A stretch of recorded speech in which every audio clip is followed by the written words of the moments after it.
जय हिंद साथियों, स्वागत है आप सभी का एक बार फिर से अपने प्यारे से चैनल ऑफिशियल गुरुजी क्लासेस पर। साथियों, आज हम लोग बात करने वाले हैं क्लास 12 में केमिस्ट्री के सेकंड चैप्टर के बारे में। तो साथियों, हमारा दूसरा चैप्टर कौन सा है? तो हमारा दूसरा चैप्टर है विद्युत रसायन। विद्युत रसायन क्या है? एक प्रकार से जो केमिस्ट्री है ना, केमिस्ट्री की एक प्रकार से ब्रांच है, एक शाखा है। तो विद्युत रसायन साथियों, हम उस शाखा को कहते हैं जिसके अंतर्गत रासायनिक ऊर्जा को विद्युत ऊर्जा में तथा विद्युत ऊर्जा को रासायनिक ऊर्जा में परिवर्तित करने का अध्ययन किया जाता है। आइए स्टार्ट करते हैं साथियों। तो रसायन विज्ञान की वह शाखा जिसके अंतर्गत रासायनिक ऊर्जा को जिसके अंतर्गत रासायनिक ऊर्जा को विद्युत ऊर्जा में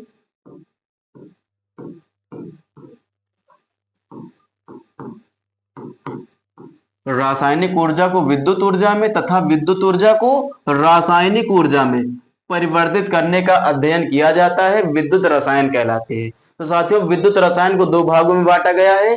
पहला पार्ट होता है रासायनिक ऊर्जा का विद्युत ऊर्जा में रूपांतरण, इसे ही बोलते हैं विद्युत अपघटन। और दूसरा होता है विद्युत ऊर्जा का रासायनिक ऊर्जा में रूपांतरण, उसे हम लोग बोलते हैं विद्युत वाहक बल। तो सबसे पहले आज हम लोग बात करने वाले हैं सिर्फ इसके फर्स्ट पार्ट की। तो इसका पहला पार्ट होता है रासायनिक ऊर्जा का विद्युत ऊर्जा में रूपांतरण।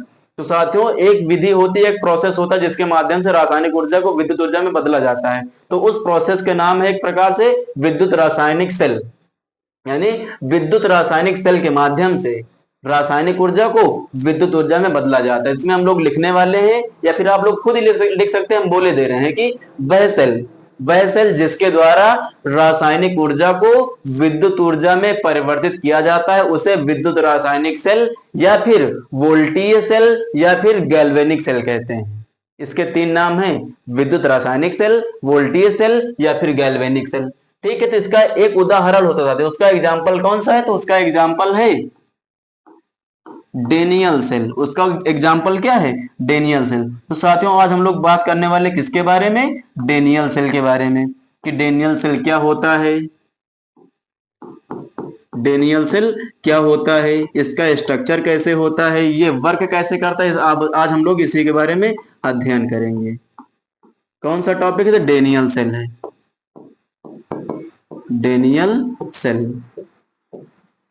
ठीक है, अब डेनियल सेल में हम लोग साथियों बात करने वाले हैं कि डेनियल सेल क्या होता है। तो इसमें प्रायः दो इलेक्ट्रोड होते हैं। आप लोगों ने हमेशा नॉर्मल जो सेल देखोगे ना, उसमें एक प्रकार से क्या होता है, इसी प्रकार की क्षण होती है। और उसी में क्या होता है, एक तरफ होता है एनोड और दूसरी तरफ क्या होता है, कैथोड। यानी एक तरफ होता है प्लस वाला और दूसरी तरफ क्या होता है, माइनस वाला। लेकिन डेनियल सेल में क्या होता है, एक प्रकार से पूरा पूरा डिफरेंट है।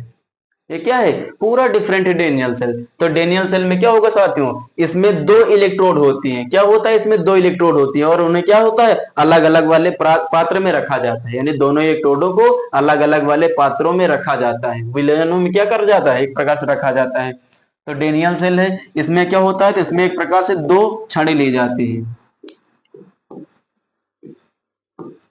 इसमें जिंक तथा कॉपर की इसमें जिंक तथा कॉपर की दो इलेक्ट्रोड जिंक तथा कॉपर की दो इलेक्ट्रोड लेते हैं। इसमें जिंक तथा कॉपर की दो इलेक्ट्रोड लेते हैं। ठीक है, और इसमें हमेशा एक बात ये भी याद रखना कि हम जो मेटल लेंगे, यानी जिस मेटल का हम लोग इसमें यूज करेंगे, उसे प्रायः उसी के जलीय विलयन में रखा जाता है। ये बात हमेशा याद रखना। ठीक है, इसमें हमेशा बच्चों को क्या कंफ्यूजन होती है साथियों, इसमें आप लोगों को हमेशा कंफ्यूजन होती है कि किस धातु का ऑक्सीकरण होता है और किस धातु का अपचयन होता है। यानी कौन सी क्षण हमें लेना है, एनोड वाले क्षण, और कौन सी क्षण लेना है, कैथोड वाले क्षण। ठीक, इसमें हमेशा आप लोगों को कंफ्यूजन होती है। तो इसके कंफ्यूजन के लिए एक प्रकार से क्या होगा, हम लोग यहाँ पर एक कॉन्सेप्ट को अप्लाई करने वाले हैं। उस कॉन्सेप्ट का हम नाम रखे ले रहे हैं लोन कॉन्सेप्ट। कौन सा कॉन्सेप्ट है ये? Loan concept. ठीक, लोन या फिर कहीं कहीं आप लोग देखने मिल जाएगा एलोन। तो उस कॉन्सेप्ट का नाम है ए लॉन। उस कॉन्सेप्ट का नाम क्या है? एलोन। ये वाला कॉन्सेप्ट सिर्फ हमें याद रखना बस, और कुछ नहीं करना है। ठीक, चलिए कोई बात नहीं, कलर चेंज हो जाने दो। तो पहला है ALON, ALON। साथियों इसमें क्या होता है? एलोन। अब इसका मतलब क्या है? तो एलोन से हमें याद रखना है ए से एनोड। साथियों इसमें होता है ए से एनोड, ए से एनोड, और एल से एल फॉर लेफ्ट, लेफ्ट मतलब बायां। और ओ से होता है साथियों ऑक्सीडेशन। ओ से क्या होता है? ओ से होता है ऑक्सीडेशन। और N, N for negative, N for negative, यानी माइनस चार्ज की बात कर रहे हैं। ठीक, यहां पर हमें सिर्फ क्या याद रखना? ऑक्सीडेशन वाला, बस और कुछ नहीं करना है। तो एक प्रकार से क्या है, एलोन वाले में ए से एनोड, एल से लेफ्ट, ओ से ऑक्सीडेशन और एन से निगेटिव। साथियों यहां पर हमें सिर्फ इतना याद रखना कि ऑक्सीडेशन में आखिर होता क्या है, ऑक्सीडेशन में आखिर होता क्या है। तो इधर सब लोग ध्यान दीजिए भाई साहब। ऑक्सीडेशन में क्या होता है? तो ऑर्गेनिक केमिस्ट्री में हम लोग पढ़ेंगे कि ऑक्सीजन के जुड़ना ऑक्सीडेशन कहलाता है, यानी ऑक्सीकरण कहलाता है। लेकिन अभी हम लोग बात करने वाले इस चैप्टर में, तो इस चैप्टर में क्या क्या याद रखना है? इलेक्ट्रॉन, इलेक्ट्रॉनों का निकलना साथियों क्या कहलाता है? ऑक्सीकरण कहलाता है। तो इसमें सिर्फ यही वाला हमें लाइन याद रख लेनी है बस, कि इलेक्ट्रॉन का निकलना, क्या इलेक्ट्रॉन का निकलना क्या कहलाता है? इलेक्ट्रॉन का निकलना ऑक्सीकरण कहलाता है। ठीक है, अब इसी का जस्ट अपोजिट पूरा ये वाला है, इसी का जस्ट अपोजिट पूरा हमें क्या रखना है? इसमें रखना है, यानी कैथोड वाले पे। तो ए से हुआ एनोड, तो दूसरा बचा है क्या? सी से कैथोड। तो यानी एक क्षण होगी एनोड की, तो दूसरी क्षण कौन सी होगी? दूसरी क्षण होगी हमारी साथियों कौन सी? कैथोड की क्षण। ठीक है, अब देखिए एल है, एल फॉर लेफ्ट, लेफ्ट मतलब बाई तरफ। तो जो कैथोड होगी ये साइड किस साइड में होगी? ये हमेशा होगी डेनियल सेल में राइट साइड में, यानी दाहिनी तरफ होगा कैथोड वाली क्षण।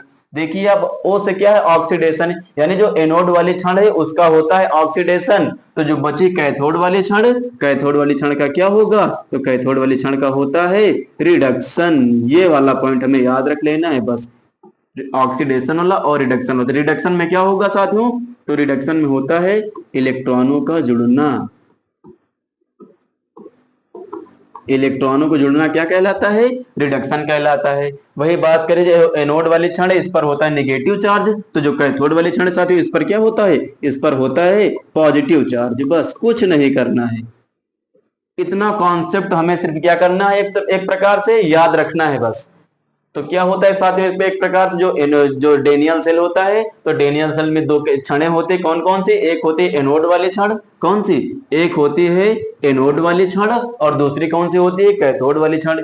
एनोड वाली क्षण पर साथियों क्या होता है? ऑक्सीडेशन। और इस सेल में हमेशा जो एनोड वाली क्षण किधर मिलेगी? लेफ्ट साइड में मिलेगी। ठीक है, तो एनोड पर होता है ऑक्सीकरण, और चार्ज इस पर कैसा होता है? Negative charge. अब इसी का जस्ट अपोजिट है पूरा, कौन सा? कैथोड वाली क्षण। यानी जो कैथोड वाली क्षण है किस साइड में होगी साथियों? राइट साइड में होगी। जब एनोड पर हो रहा है ऑक्सीडेशन, तो कैथोड पर क्या होगा? कैथोड पर होगा रिडक्शन। यानी एनोड से निकलेंगे इसमें इलेक्ट्रॉन, और किसमें जाएंगे? तो ये एक प्रकार से कैथोड क्षण में ये वाले इलेक्ट्रॉन क्या हो जाएंगे? ऐड होते चले जाएंगे। तो एनोड पर होता है नेगेटिव चार्ज, और जो कैथोड होता है उस पर क्या होता है? पॉजिटिव चार्ज होता है साथियों। ठीक है, जो विद्युत अपघटनी सेल होते हैं इनके जस्ट अपोजिट होते हैं। विद्युत अपघटनी सेल में क्या होता है? उल्टा होता है। इसमें जो एनोड वाले क्षण है इस पर होता है पॉजिटिव चार्ज। लेकिन जो डेनियल सेल है, हम लोग क्या पढ़ रहे हैं? डेनियल सेल के बारे में पढ़ रहे हैं ना। तो डेनियल सेल में क्या होता है? इसका जो एक प्रकार से पूरा अपोजिट ये वाला होता है। ठीक है, तो डेनियल में एनोड पर होता है नेगेटिव चार्ज, और कैथोड पर होता है पॉजिटिव चार्ज। चलिए अब अगली स्लाइड हम लोग देख लेते हैं। अगली स्लाइड में हम लोग एक प्रकार से स्ट्रक्चर बनाने का प्रयास करते हैं। अब हम लोग बनाएंगे डेनियल सेल का स्ट्रक्चर। अब हम लोग क्या बनाएंगे साथियों? अब हम लोग बनाने वाले हैं डेनियल सेल का स्ट्रक्चर। चलिए ठीक है। डेनियल सेल में होता क्या है साथियों? एक प्रकार से दो बीकर लिए जाते हैं। ठीक है, डेनियल सेल में क्या होता है? तो डेनियल सेल में दो बीकर लिए जाएंगे। ये रहे दोनों बीकर साथियों, ये रहे दोनों बीकर। अब इसमें होता क्या है साथियों? तो एक बीकर में हम लोग रखेंगे क्या? एनोड को, और दूसरे वाली बीकर में क्या रखने वाले हम लोग? दूसरे वाले बीकर में रखने वाले हैं कैथोड को। यानी एक बीकर में हम लोग रखे ले रहे हैं एनोड को। तो साथियों ये रही एनोड वाली क्षण। ठीक है, ये कौन सी क्षण है? ये है एनोड। ये हम लोगों ने रख लिया एनोड को, और दूसरे में हम लोग रखेंगे किसको, तो दूसरे में रखना है कैथोड को। ठीक है, ये रही कैथोड वाली छड़। तो एक में रख लिया एनोड वाली छड़ को, और दूसरे में कौन सी है, दूसरे में ले लिया कैथोड वाली छड़ को ना। एनोड हमेशा होती है प्राय इसमें जिंक मेटल की। एनोड क्या होती है साथ ही, जिंक मेटल की होती थी। एक प्रकार से ये वाली कौन सी छड़, ये वाली है एनोड वाली छड़। तो एनोड वाली छड़ किसकी होती है, जिंक मेटल की होती है। और जो कैथोड वाली छड़ है ना, कैथोड वाली छड़ किस मेटल की होती है इसमें, तो कैथोड वाली छड़ होती है साथियों इसमें कॉपर की। अभी हम लोगों ने देखा था जो डैनियल सेल होता है इसमें दो इलेक्ट्रोड होते हैं, कौन कौन से, एक होती है जिंक की और दूसरी कौन सी होती है, कॉपर की। यानी जो ये वाली है इलेक्ट्रोड है किसकी है, तो ये है कॉपर की इलेक्ट्रोड। ये क्या है, कॉपर की इलेक्ट्रोड है, और ये वाले जिंक की इलेक्ट्रोड है। चलिए कोई बात नहीं, अंदर लिख लीजिए चाहे बाहर लिख लीजिए। ठीक है, अब देखिए इसमें होता क्या है साथियों, इसमें एक झमेला है, छोटा सा झमेला और कुछ नहीं है। झमेला कुछ यूं है साथियों, इसमें होता क्या है, ठीक, जो डेनियल सेल होता है ना, इस डेनियल सेल की एक खासियत है, हम लोग जिस मेटल को रखेंगे, यानी चाहे जिंक वाली मेटल हो, चाहे कॉपर वाली छोड़, या फिर इसके अलावा कोई भी मेटल हो, हमेशा उसे उसी के जलीय विलयन में रखना है। यानी जो मेटल होती है, जो धातु होती है, यानी धातु को हमेशा उसी के जलीय विलयन में रखते हैं। अगर हम लोग लेंगे क्या, अगर हम लोग लेंगे जिंक की, क्या, अगर हम लोग लिए ले रहे हैं कौन सी, अगर हम लोग जिंक की मेटल ले रहे हैं, तो जिंक वाली मेटल को रखना कहां पर है साथियों, तो इसे रखना हमें जिंक सल्फेट में, इसी के विलयन में, यानी जिंक सल्फेट के विलयन में रख लेंगे। ठीक, यानी इसमें क्या भरा है, तो इसमें भरा है जिंक सल्फेट। इसमें क्या भरा है, इसमें भरा है जिंक सल्फेट, और उसी जिंक सल्फेट के विलयन में क्या रखा गया है, जिंक वाली मेटल को रखा गया है। तो ये रही जिंक वाली मेटल। अब दूसरी तरफ है कौन सी, कॉपर वाली मेटल। तो कॉपर वाली मेटल को साथियों क्या करना है, इसमें भी वही करना है। जब कॉपर की छड़ है तो इसे भी रखना कहां पर, कॉपर सल्फेट के विलयन में। क्या रखना है, यानी इसमें क्या भरा गया है, कॉपर सल्फेट। इसमें भरा गया है कॉपर सल्फेट CuSO4। ठीक है, अभी हम लोगों ने देखा था ना कि जो मेटल लेना है उसी को हमेशा उसी के जलीय विलयन में रखना है। तो जो ये रहा पूरा कॉन्सेप्ट। अब देखिए इसमें होता क्या है, इसमें होता क्या है, चाहे जिंक हो या फिर कॉपर हो, चाहे जिंक हो या फिर कॉपर हो, इनकी एक खासियत होती है। खासियत कुछ यूं होती है कि अगर ये वाली जिंक है, अगर ये बाहर रखी थी जिंक है, तो इसमें कोई परिवर्तन नहीं होता था। लेकिन जैसे ही इस जिंक वाली इलेक्ट्रोड को इसी के जलीय विलयन में रखेंगे, इसमें क्या होगा, इसमें होता है थोड़ा सा चेंजमेंट। थोड़ा सा चेंजमेंट क्या होता है, तो साथियों आप लोगों ने 1998 में एक मूवी आई थी, कौन सी, 1998 में एक मूवी आई थी कुछ कुछ होता है। कुछ कुछ होता है, यानी इस जिंक और कॉपर के साथ भी क्या होता है, वही वाला कुछ कुछ होता है। क्या होता है, जैसे ही इस जिंक वाली मेटल को जिंक सल्फेट के विलयन में डालेंगे, ये क्या होगा साथियों, ये तुरंत अपने क्या करेगा, दो इलेक्ट्रॉन त्याग देगा। जैसे ही जिंक वाली छड़ को क्या करेंगे, जिंक सल्फेट के विलयन में डालेंगे, तो ये जिंक क्या करेगा, अपने दो इलेक्ट्रॉन का त्याग कर देगा। यानी जैसे ही ये दो इलेक्ट्रॉनों का त्याग करेगा, ये किस में कन्वर्ट हो जाएगा, Zn2+ में कन्वर्ट होके अपने दो इलेक्ट्रॉनों का क्या कर देगा, ये त्याग कर देगा। यानी यहां से क्या निकला, यहां से निकलेंगे दो इलेक्ट्रॉन, यहां से निकलेंगे दो इलेक्ट्रॉन। ठीक है, दो इलेक्ट्रॉन निकलेंगे यहां से, और जो Zn2+ है ना, ये Zn2+ कहां कन्वर्ट होगा, ये Zn2+ आकर सीधा इस विलयन में एकत्रित हो जाएगा। क्या करेगा, ये इसी विलयन में एकत्रित होके बैठ जाएगा Zn2+। ये था प्रोसेस। यानी इसमें क्या हुआ साथियों, इसमें हुआ कुछ यूं, जैसे ही जिंक है, जिंक सल्फेट, जिंक को जिंक सल्फेट के विलयन में डालेंगे, ये क्या करेगा, अपने दो इलेक्ट्रॉनों का त्याग कर देगा, और ये Zn2+ में कन्वर्ट होकर कहाँ आ जाएगा, एक्वस सॉल्यूशन में आ जाएगा। यानी जो एक प्रकार से ये वाला कहाँ आ गया, ये एक्वस सॉल्यूशन में आ गया। अब यहां से जो इलेक्ट्रॉन निकला है साथियों, इसमें क्या होगा, इसमें छोटा सा चेंजमेंट होगा। यहां से हम लोग जोड़ दे रहे हैं एक वायर, इसमें क्या करना है, एक वायर लगाए दे रहे हैं, ये रहा एक वायर है, और बीच में हम लोग कोई एक प्रकाश, चाहे बल्ब लगा ले या फिर करंट को देखने के लिए इसमें हम लोग एक प्रकार से गैल्वेनोमीटर का भी प्रयोग कर सकते हैं, यानी बीच में एक धारा मापी लगा दिया। धारा मापी का काम यही होता है, इसकी एक खासियत होती है कि कितनी भी सूक्ष्म मात्रा में धारा या फिर करंट आए इसमें तुरंत उसको क्या कर लेता है, मेजर कर लेता है, माप लेता है। और इसमें होता क्या है, ये हमेशा करंट की डायरेक्शन भी बताता है, करंट की डायरेक्शन भी बताता है। अब इसमें हुआ क्या, जैसे हमने जिंक वाले इलेक्ट्रोड को जिंक सल्फेट के विलेन में डाला, क्या हुआ, जो जिंक था Zn2+ में कन्वर्ट हुआ, और Zn2+ में कन्वर्ट होकर 2 इलेक्ट्रॉनों को इसने त्याग कर दिया। अब जो इसमें से 2 इलेक्ट्रॉन निकले हैं वो दोनों इलेक्ट्रॉन कहाँ जाएंगे, इधर तरफ निकल जाएंगे दोनों इलेक्ट्रॉन। यानी जिंक वाले क्षण से दोनों इलेक्ट्रॉन होते हुए किधर जाने वाले हैं, कॉपर की तरफ जाने वाले हैं। अब यहाँ पर हमेशा एक बात याद रखना, जो कॉपर सल्फेट है ना, ये कॉपर सल्फेट किस किस चीज से मिलकर बना है साथियों, तो ये मिलकर बना है Cu2+ से और SO4 2- से मिलकर बना है। जो कॉपर सल्फेट का विलेन है Cu2+ से और SO4 2- से मिलकर बना है।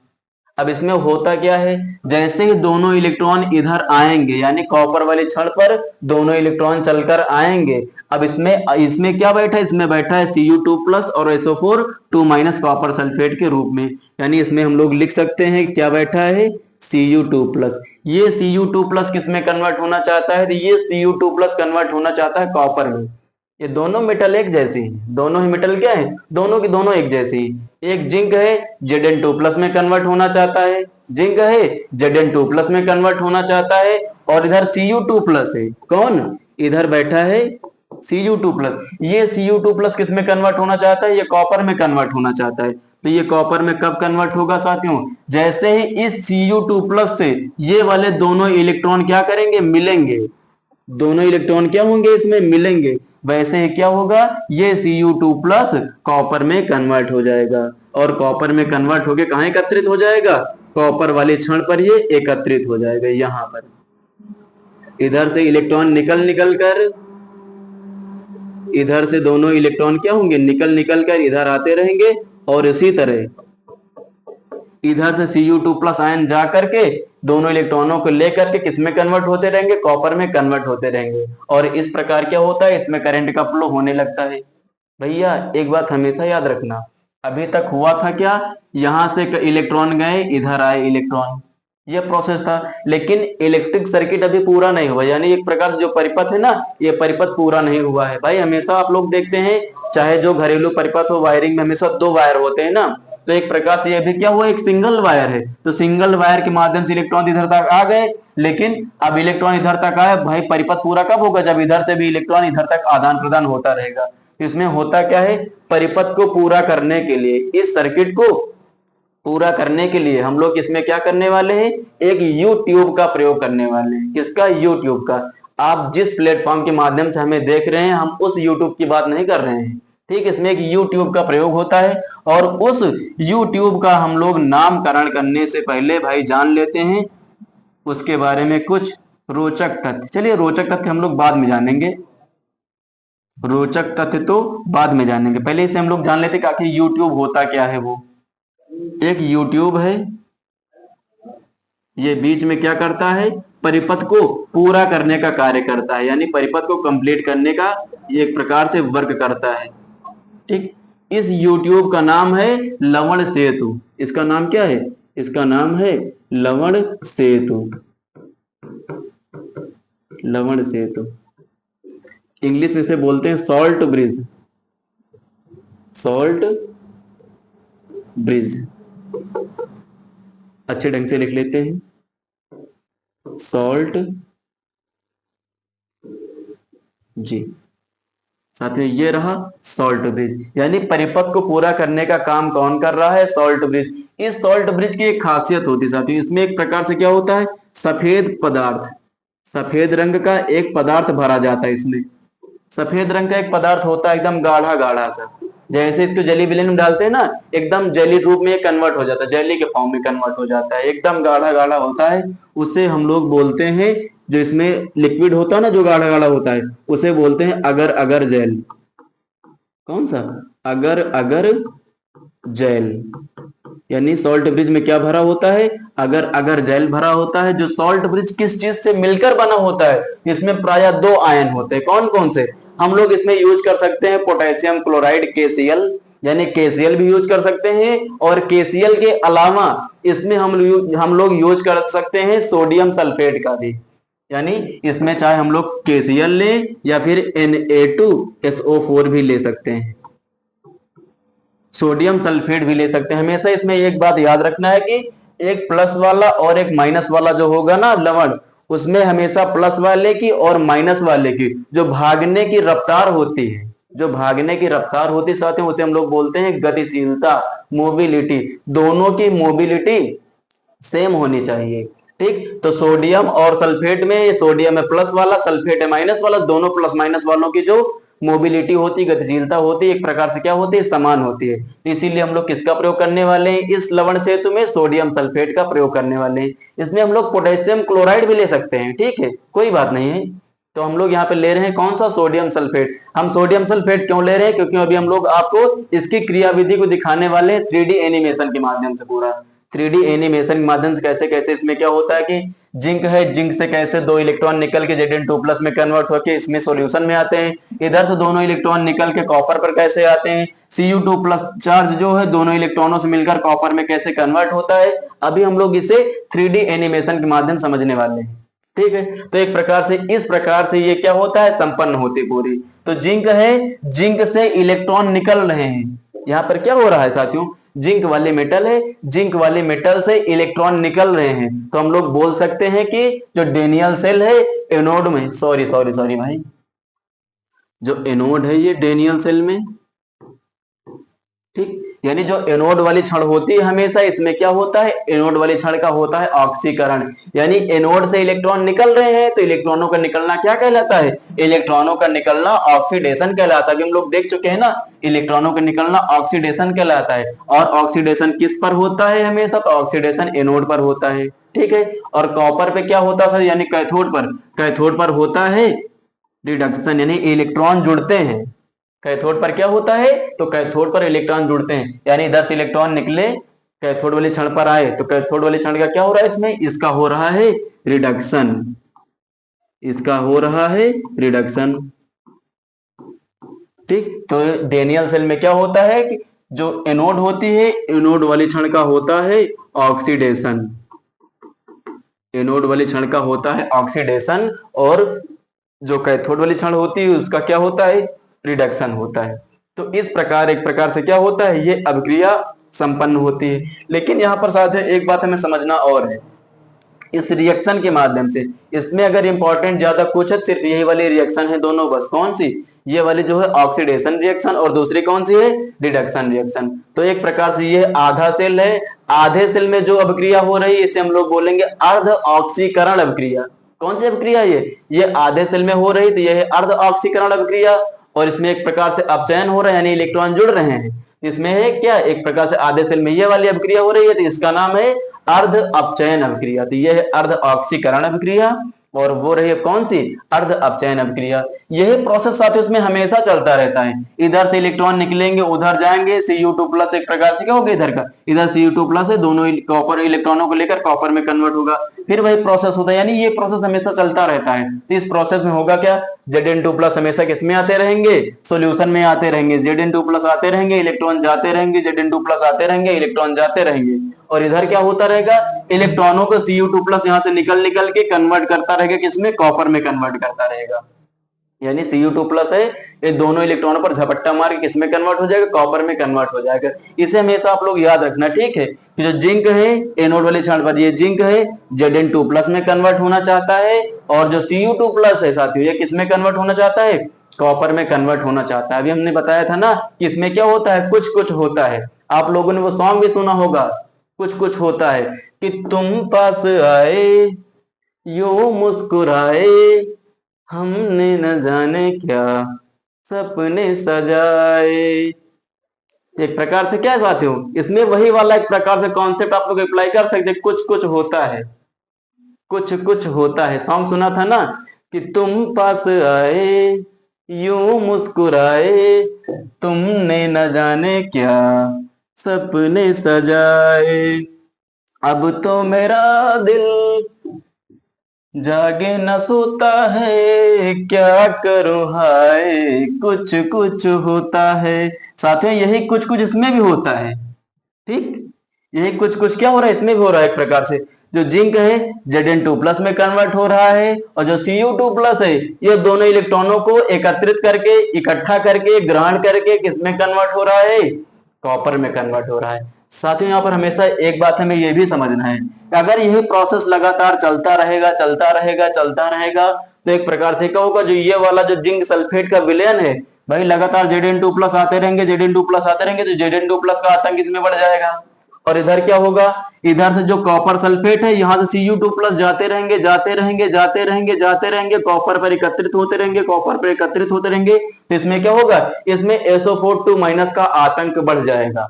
यानी इसमें SO4 2- की संख्या बढ़ जाएगी, और इसमें क्या होगा, इसमें Zn2+ की संख्या बढ़ जाएगी।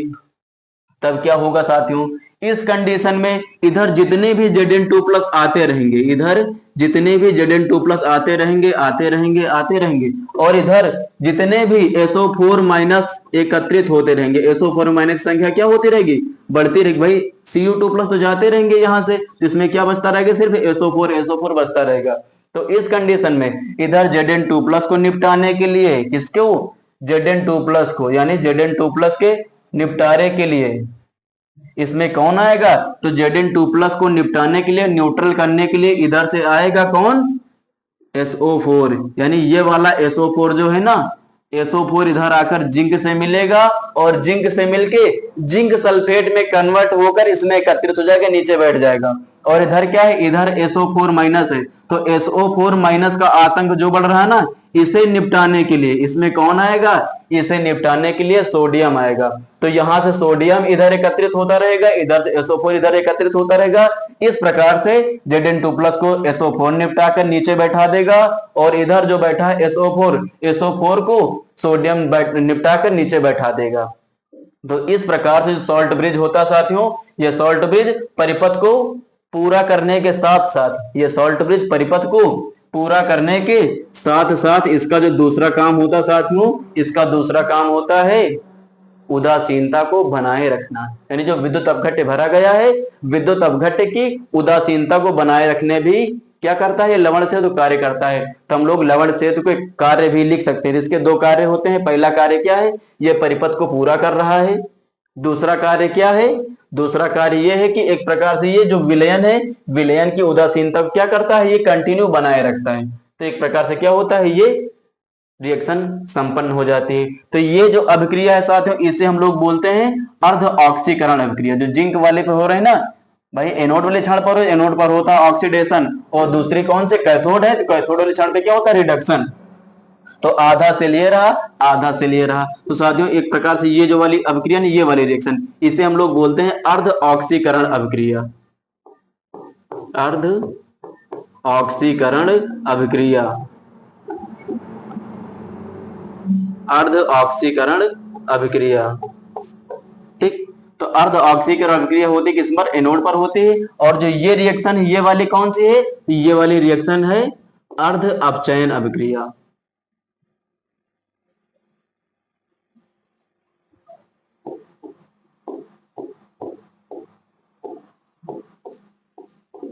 अर्ध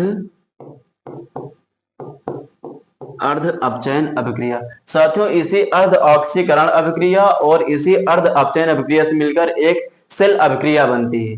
पहले हम लोग साथियों इस जो संपूर्ण प्रोसेस हुआ है, इस संपूर्ण प्रोसेस को समझने के लिए हम लोग इसका 3D एनिमेटेड जो वीडियो है ना, उसे देखने का प्रयास करते हैं और समझते हैं अच्छे से ना, कि 3D एनिमेटेड जो वीडियो साथियों उसमें है क्या।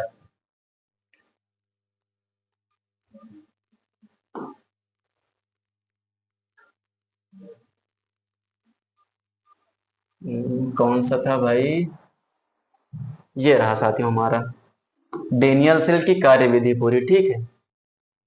देख लीजिए आप लोग एकदम आराम से स्टार्टिंग से समझने का प्रयास करते हैं साथियों।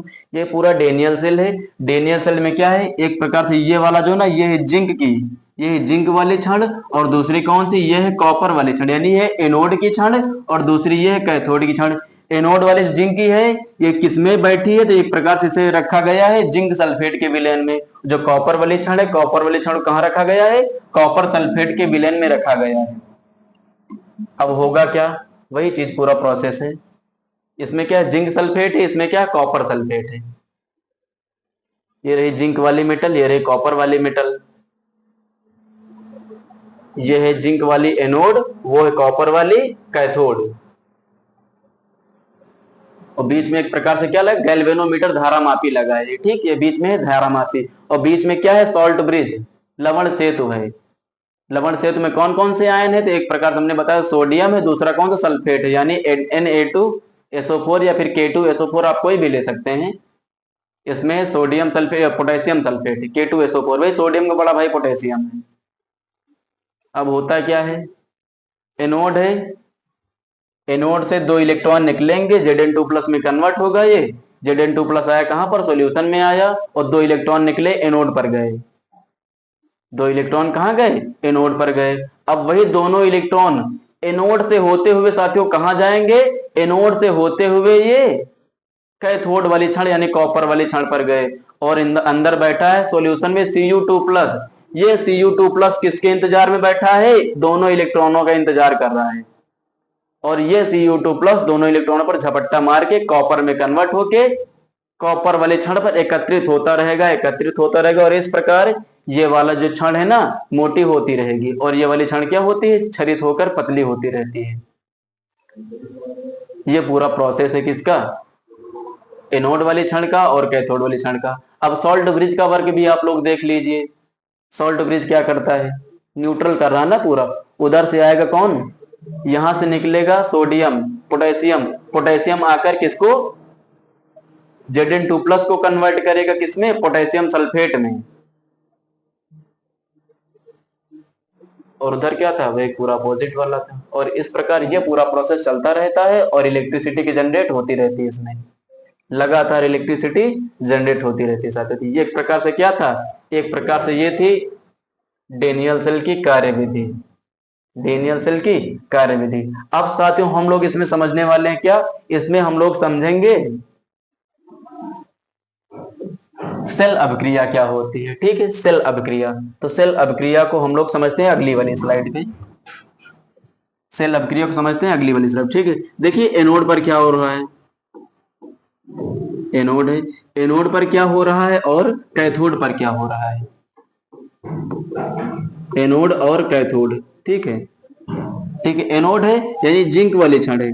जिंक क्या है साथियों, तो जैसे ही इस जिंक को हमने जिंक सल्फेट के विलयन में डाला, इसमें से क्या हुआ, कुछ कुछ हुआ।